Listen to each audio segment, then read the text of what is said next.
Olá pessoal, bom dia. Com um pouquinho de atraso aqui hoje, mas mais uma vez uma palavra de Deus para o seu coração nesta manhã de terça-feira. Eu quero falar hoje com você sobre a gente tomar alguma iniciativa ou a gente às vezes acreditar sem precisar que a gente receba algo para que isso aconteça, né? E tem um texto que está no Evangelho de Mateus, no capítulo 12, eu vou ler a partir do versículo 38, que eu sempre falo dele, que os fariseus pedem um sinal para Jesus e ele se recusa. E a palavra diz assim, olha, então alguns dos fariseus e mestres da lei disseram, mestre, queremos ver um sinal milagroso feito por ti. Ele respondeu, uma geração perversa e adúltera pede um sinal milagroso, mas nenhum sinal lhe será dado, exceto o sinal do profeta Jonas. Pois assim como Jonas esteve 3 dias e 3 noites no ventre de um grande peixe, assim o Filho do Homem ficará 3 dias e 3 noites no coração da terra. Os homens de Nínive se levantarão no juízo com esta geração e a condenarão, pois eles se arrependeram com a pregação de Jonas, e agora está aqui o que é maior do que Jonas. A rainha do sul se levantará no juízo com esta geração e a condenará, pois ela veio dos confins da terra para ouvir a sabedoria de Salomão, e agora está aqui o que é maior do que Salomão. Então o texto aqui, se percebeu, os fariseus e alguns mestres da lei, ou seja, pessoas que conheciam as escrituras, que conheciam os rolos, que estudavam e que estavam acostumados com a palavra de Deus, eles chegam para Jesus e falam, nós queremos ver um sinal feito por ti. E Jesus fala, não vou fazer nenhum sinal. Uma geração má e adúltera pede um sinal, né? Na verdade, eles já tinham visto todos os sinais possíveis. Eles sabiam de todas as profecias, eles conheciam as escrituras e já tinham visto muitas coisas, mas principalmente sabiam de tudo aquilo que estava escrito pelos antepassados, escritos nos rolos, né, das profecias sobre o próprio Cristo. Então, e eles, apesar de ter visto tudo isso, eles não acreditaram. E aí, de repente, eles pedem para ver um sinal e Jesus se recusa. Então, 2 coisas que eu quero dizer para você. Primeiro, os sinais do céu estão reservados para quem anda com Deus. Eu sempre falo isso. Se você quer ver um milagre, se você quer ver realmente um sinal do céu, você precisa andar com Deus. Segundo, que eu quero dizer para você, né? Se Jesus mostra para eles um sinal, eles não iam acreditar também. Eles queriam, na verdade, ver alguma coisa para condenar Jesus. Eles queriam, de alguma forma, ver Jesus escorregar ali, tropeçar na língua, coisa que nunca ocorreu. E quando eles pedem, então, nós queremos ver um sinal, e Jesus se recusa, aí deixa uma outra mensagem, que é o seguinte, nós estamos acostumados a ver as coisas, nós estamos acostumados a tocar em algo para a gente crer. Em Hebreus capítulo 1, fala que a fé é, na verdade, a certeza daquilo que esperamos, a certeza da nossa esperança. E fala, é a prova daquilo que não se vê. Isso é o conceito de fé, esse. Né? É você ter certeza daquilo que você espera e já como prova daquilo que você não vê. E na verdade o que a gente quer muitas vezes é ver as coisas, para depois a gente crer. A gente quer ver milagre, a gente quer ver as coisas acontecerem, né? Tomé, quando os apóstolos chegaram para ele, falou, nós vimos Jesus ressuscitado. E ele fala, só vou acreditar se eu tocar na ferida dele. E aí depois, uma semana depois, está lá em João 20, uma semana depois, Jesus aparece e fala, Tomé, vem cá, dá uma olhada aqui nas minhas mãos, toca aqui no meu lado, toca. E Tomé tocou e falou assim, Senhor meu e Deus meu. Ou seja, ele acreditou quando ele viu. Aí Jesus falou, porque você viu, você creu. Felizes são aqueles que creram sem ver. Ou seja, aqueles que crerão sem nenhum tipo de prova assim, né? A gente precisa ter fé sem ter sem Deus ter que provar nada para nós. Pelo contrário, né? É através da sua fé que você passa a enxergar os sinais. Através da sua fé é que você passa a ver as maravilhas de Deus. Então Deus não precisa ficar mostrando nada para nós, para aumentar nossa fé, porque se Ele te mostrar, se você não tem fé, Ele pode fazer o que você quiser. Eu conheço casos de pessoas que foram curadas na cadeira de roda, não andava, levantou, andou e não acreditou em Jesus, né? Ele, sei lá, acredita esse milagre a muitas outras coisas, menos a Deus. Então o que eu falo para você é isso, não adianta Deus querer te mostrar coisas se você não tem fé. Agora, a partir do momento em que você passa a ter fé, aí sim, você passa a ver também os milagres de Deus. Hoje nós acordamos de manhã, agora são 8h10. Você lembrou de agradecer a Deus pelo milagre que Ele fez na sua vida hoje? Porque hoje Ele já fez um milagre na sua vida. Quando você abriu o olho, você despertou, e o seu cérebro foi capaz de identificar tudo à sua volta e te fez tomar uma decisão de levantar da cama, ou não sei se você ainda está na cama, mas o fato de você ter acordado, isso é um milagre de Deus. Você já reparou nisso? Todo dia, toda noite a gente desliga e de repente liga de novo, né? O dom da vida é um milagre de Deus. E quando você tem fé, você passa a enxergar os milagres em tudo. A cada momento você está sendo beneficiado por um milagre do Senhor. Quando você dá o comando e as suas pernas te obedecem e elas se movimentam, é um milagre de Deus. Quando você dá um comando e os seus braços fazem um movimento, é um milagre de Deus, né? Só o fato de você estar assistindo esse vídeo é sinal de um milagre de Deus na tua vida. Então, na verdade, nós não podemos mais ficar pedindo para Deus mostra algum sinal para que eu possa crer. Deus não precisa disso, né? A tua fé, na verdade, é uma dádiva que vai beneficiar você, né? A tua fé vai te levar para a vida eterna. E isso, para nós, importante é realmente isso, a vida eterna. Isso que nos leva é a fé. Então nós precisamos parar de cobrar de Deus coisas para que Ele prove a existência dele. Ele não precisa. Ele faz essas coisas por amor de nós. Ele derramou graça. Mas agora, vou voltar para o texto aqui. Jesus falou, só vou dar um sinal. O sinal do profeta Jonas. E todo mundo sabe a história, mas eu vou recordar aqui. No livro do profeta Jonas, fala assim, olha, a palavra do Senhor veio a Jonas, filho de Amitai, com esta ordem: vá depressa à grande cidade de Nínive e pregue contra ela, porque a sua maldade subiu até a minha presença. Percebeu aqui? Então Deus chama o profeta Jonas e fala, olha, pega as suas coisas, vai até a cidade de Nínive e pregue contra ela, porque a maldade dela chegou até mim. Vou fazer uma pausa aqui, eu vou mandar uns abraços. Olha, gente, tem muita gente hoje assistindo, hein? O Alex, Deus abençoe, viu, Alex? O Sérgio Carrara, a Isilda, a Regina, a Eliana Marinho, que é a esposa do João Carlos, né? A Gisela, a Gi, Deus abençoe, viu, Gi? A Cileia, o João Carlos Filho, Deus abençoe, viu, João Carlos? Acabei de falar dele. O Danilo de Moraes, Terezinha Galhardo, o Zé Reinaldo Biju. Olha quanta gente ao vivo, Deus abençoe a todos vocês.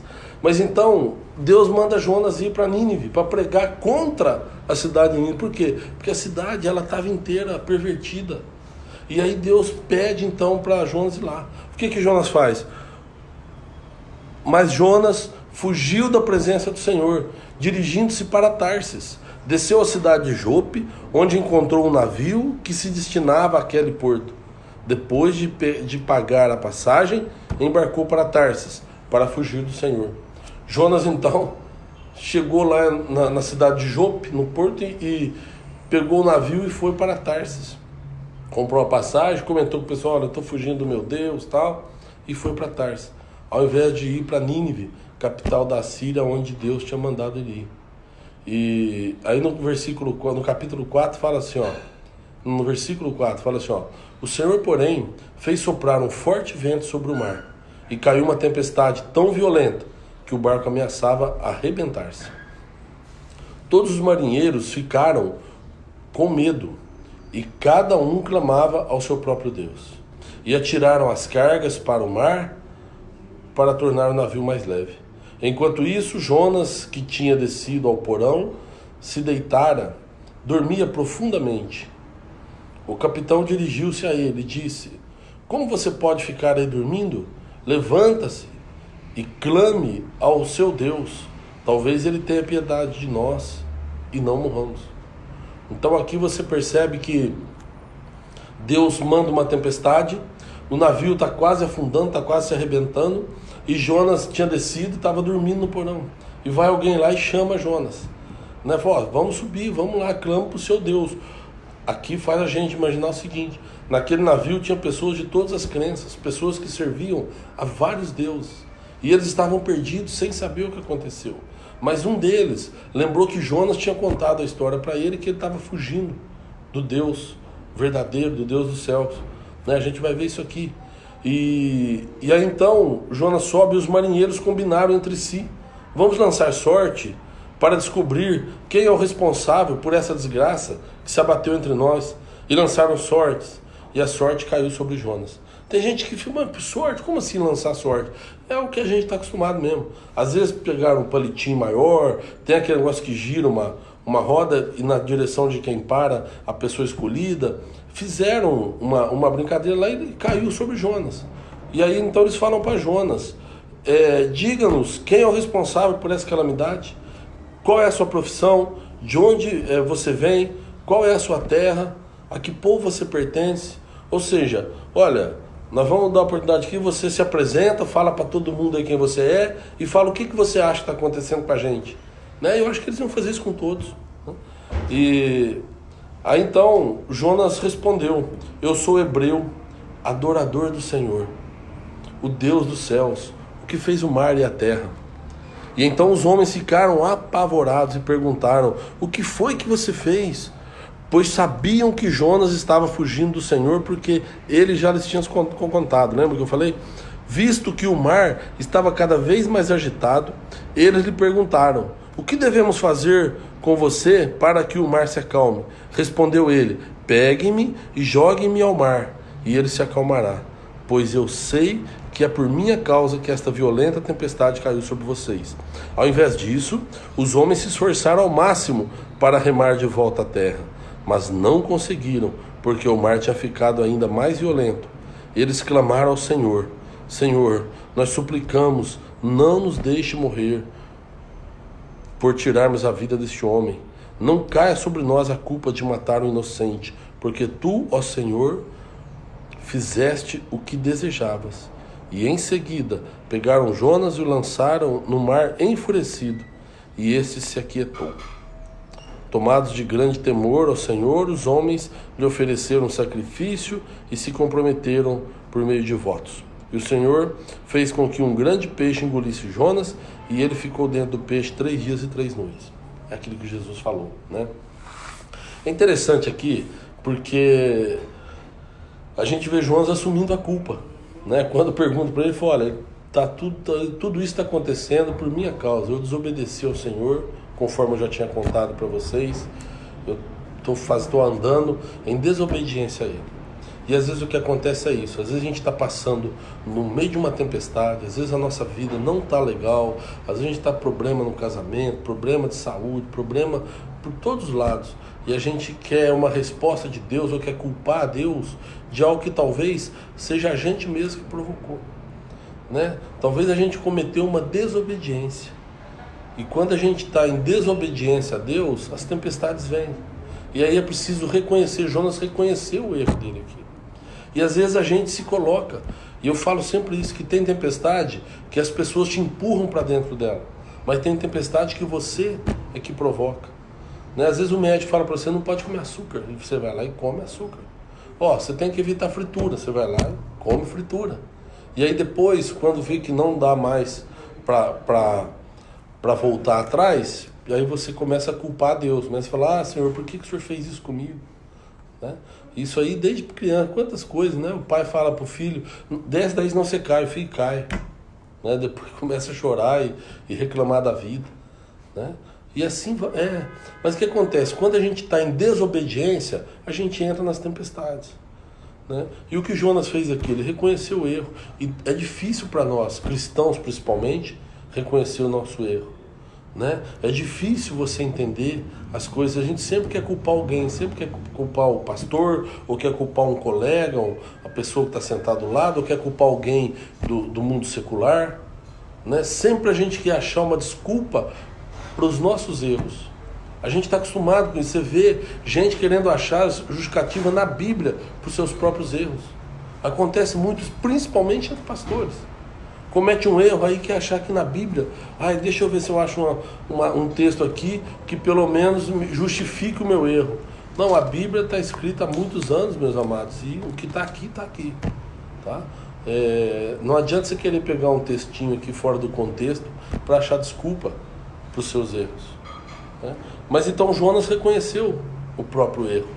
E ele falou, é por minha causa, se vocês me jogarem ao mar, a tempestade se acalma. E vocês percebam que os homens ficaram com medo, eles não quiseram. Eles tentaram de todas as formas, tentaram voltar com o barco, mas não adianta. Diz que ficou mais forte ainda a tempestade. E aí então eles tomaram a decisão. O que eles fizeram? Eles reconheceram o poder de Deus. Eles chegaram e clamaram a Deus por misericórdia sobre a vida deles. Falaram, a gente vai fazer isso porque a gente entende que é essa a vontade do Senhor. Eles oraram a Deus e reconheceram o poder de Deus. Mas antes disso, eles também tentaram fazer algo diferente. E às vezes o que acontece é isso, a gente ouve voz de pessoas que não estão preparadas ou que não servem o nosso Deus. Né? Às vezes você quer receber conselho de alguém que não conhece a Deus e ele quer falar para você sobre a Bíblia. Então quando eles falam que não vamos jogar no mar não, vamos tentar uma outra coisa. E às vezes é isso, a pessoa fica, não, calma, tem nada a ver não, vamos tentar fazer diferente, vamos tentar outra coisa, não. Se você sabe aonde foi o teu erro, volta lá e corrija. Né? Para de dar ouvido para as pessoas que querem pôr panos quentes, que quer tapar o sol com a peneira, e às vezes quer te dar orientações que são pessoas que nem estão preparadas para isso. Né? Então nós temos que saber que a gente tem que fazer aquilo que é certo, fazer a vontade de Deus. E se a gente errou, reconheça o erro e retoma. Volta lá no começo e vamos começar de novo. Foi isso que aconteceu com Jonas. Jonas foi engolido pelo peixe, aí Deus devolve ele lá em terra, e aí ele fala, Deus, eu lembrei até uma história que eu contei na igreja sábado. Quando meu pai era adolescente, meu pai não vai ficar bravo de eu contar, porque acho que ele nem tem Facebook também. Meu pai, quando ele era adolescente, ele tinha 14 anos, ele estava fazendo uma curva de nível, quem já morou na roça sabe. E eram muitos irmãos trabalhando ali. E um amigo do meu avô chegou e falou, seu João, seus filhos estão fortes, né? São um sacudido. O senhor precisa dar muito pão com manteiga para eles, para manter isso. Hein? Meu avô falou, tem que dar muito pão com manteiga. Aí meu pai saiu do buraco lá que ele estava fazendo e falou, para mim, se eu tivesse uma morena bonita, era melhor do que pão com manteiga. Ele tinha 14 anos. E meu avô era bravo. Aí trabalharam o dia todo, chegaram em casa. Meu avô falou pro meu pai, vai lá no curral, pega o chicote para mim. Meu pai já foi sabendo que o chicote é para usar no lombo dele. Ele foi, voltou, entregou o chicote pro meu avô. Meu avô falou, você prefere mais uma morena bonita ou um pão com manteiga? E meu pai falou, não, eu prefiro um pão com manteiga, muito melhor. E meu avô falou, né? E aí desceu o chicote. Por que lá você falou que era morena bonita? Pai, mas foi uma brincadeira, não tem brincadeira com esse negócio. E desceu o chicote nele.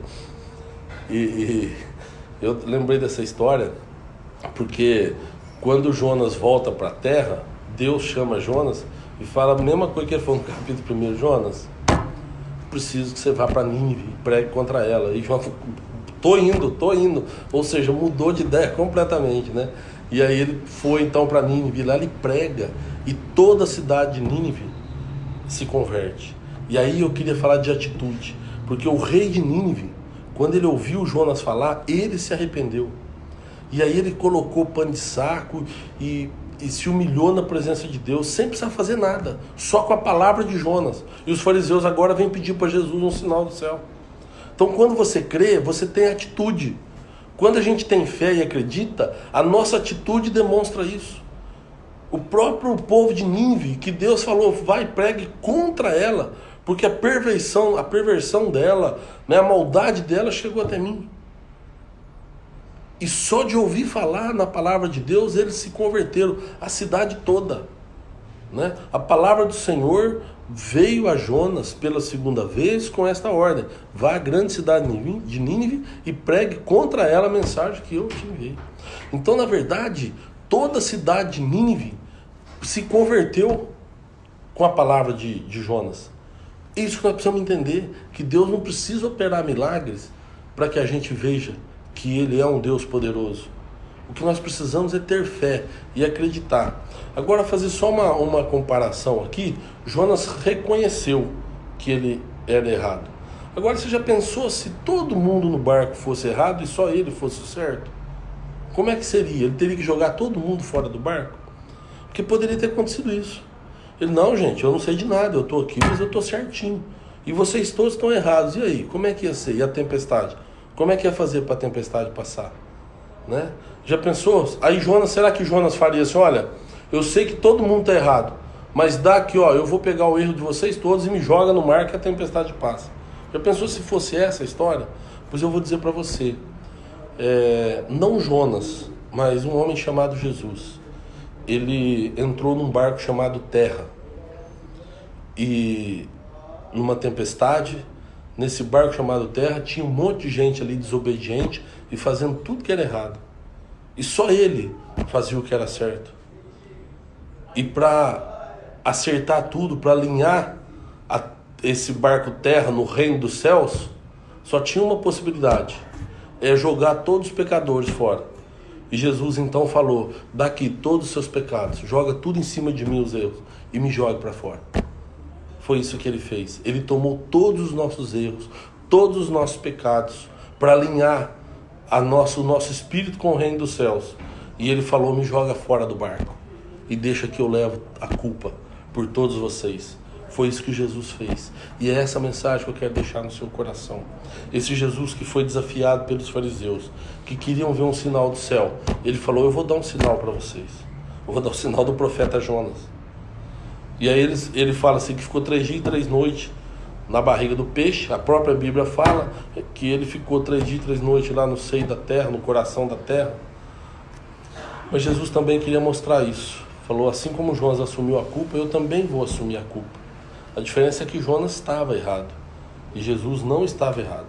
Mas ele se fez errado, ele se fez culpado por nós. Esse foi o maior milagre. É o maior milagre da história, quando Jesus ele se entrega na cruz do Calvário pelos nossos pecados, morre e ressuscita. Hoje ele vive e ele quer que você vá morar com ele no céu. Ele quer que você acredite nele. E o fato de você acreditar sem precisar ver os milagres, o fato de você ter fé e acreditar, é a credencial para te colocar na presença dele na vida eterna. Amém? Então que você possa meditar sobre essa palavra e acreditar que Jesus te ama e que Ele quer realmente te levar para o céu. Que Deus te abençoe poderosamente. Eu vou orar com você. Senhor, nós te agradecemos, Pai, por mais esse dia em nossas vidas. E agradecemos, ó Deus, pelo amor que o Senhor derramou sobre nós. Pai, obrigado, Deus, obrigado por cada vida que está me assistindo aqui hoje. Senhor, que eles possam sentir cada vez mais a Tua presença na vida deles, Pai. Senhor, eu quero abençoar cada vida. Quero pedir licença aqui, Senhor, para abrir meus olhos e falar, orar pelo Alex, pelo Sérgio, pela Isilda, pela Regina, pela Eliana, pela Gi, pela Cileia, pelo João Carlos, pelo Danilo, pela Terezinha, pelo Biju, pelo Marcelo, pela Vânia, pela Eliane, pelo Antônio Pires, pelo Wilde, pela Dona Sandra. Senhor, por todos esses que estão aqui, ao vivo, nos assistindo, que o Senhor possa colocar a Tua mão poderosa sobre eles. Aquelas pessoas, ó Deus, que não tiveram oportunidade, às vezes por falta de internet, não sei, não conseguiram acessar, ou aquelas pessoas, ó Deus, que nem sabem que tem esse vídeo, que o Senhor possa, ó Deus, colocar a Tua mão poderosa sobre eles e os abençoar, Pai, com toda sorte de bênção, os abençoar com a vida eterna, com a Tua graça e a Tua misericórdia, Pai. É o que eu te peço, e já te agradeço em nome de Jesus. Amém. Meus amados, obrigado, que Deus abençoe vocês poderosamente, e terça-feira, se Deus quiser, nós teremos mais um vídeo ao vivo, tá bom? Deus abençoe vocês e até terça que vem.